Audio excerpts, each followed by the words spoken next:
Hello guys, कैसे हैं आप सब। I hope you all are doing well.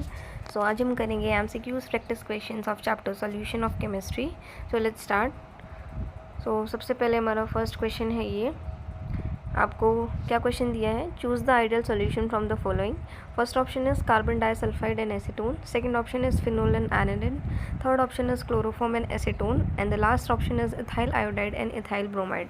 आपको इसके अंदर से आइडियल सॉल्यूशन का एग्जाम्पल बताना है। तो आइडियल सॉल्यूशन का एग्जाम्पल क्या होता है, C2H5I and C2H5Br, that is option number fourth, ethyl iodide and ethyl bromide. This is the next question. How does the solubility of gases in a liquid vary with the increase in the temperature?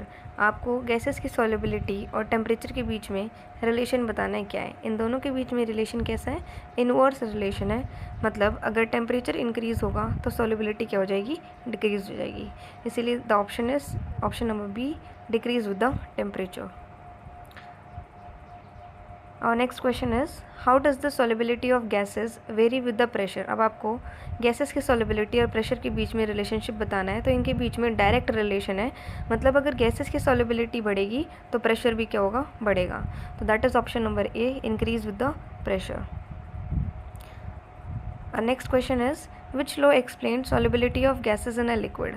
Solubility, gases की solubility को कौन से law ने explain किया था, that is Henry's law, option number B.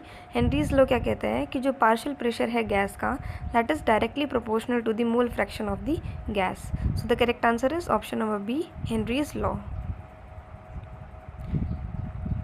Next question is choose the correct example for a non ideal solution. आपको non ideal solution का example, correct example को सिलेक्ट करना है। Option number A is benzene plus में toluene, second option is hexane plus में heptane, third is chlorobenzene plus में bromobenzene and fourth is ethanol plus में hexane.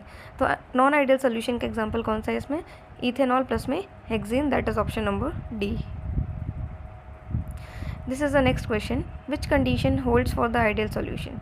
कौन सी condition valid है आइडियल सॉल्यूशन के लिए। तो आइडियल सॉल्यूशन के लिए सारी चीज़ें इक्वल्स टू ज़ीरो होती है एक्सेप्ट दो चीज़ों की, delta S and delta G. Delta S is always positive and delta G is always negative. लेकिन यहाँ पे आइडियल सॉल्यूशन की बात की है तो यहाँ पे क्या होगा, चेंज इन वॉल्यूम क्या होगा, ज़ीरो होगा। So that is option number A.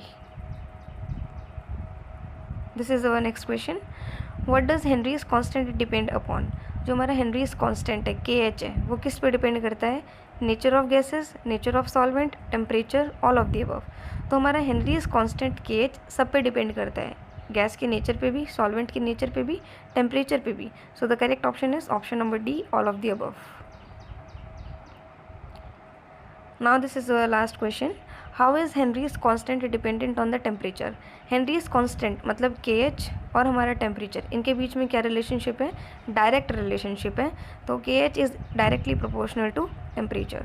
So the answer is option number A, directly proportional. So I hope you like this video. Please comment, share and like.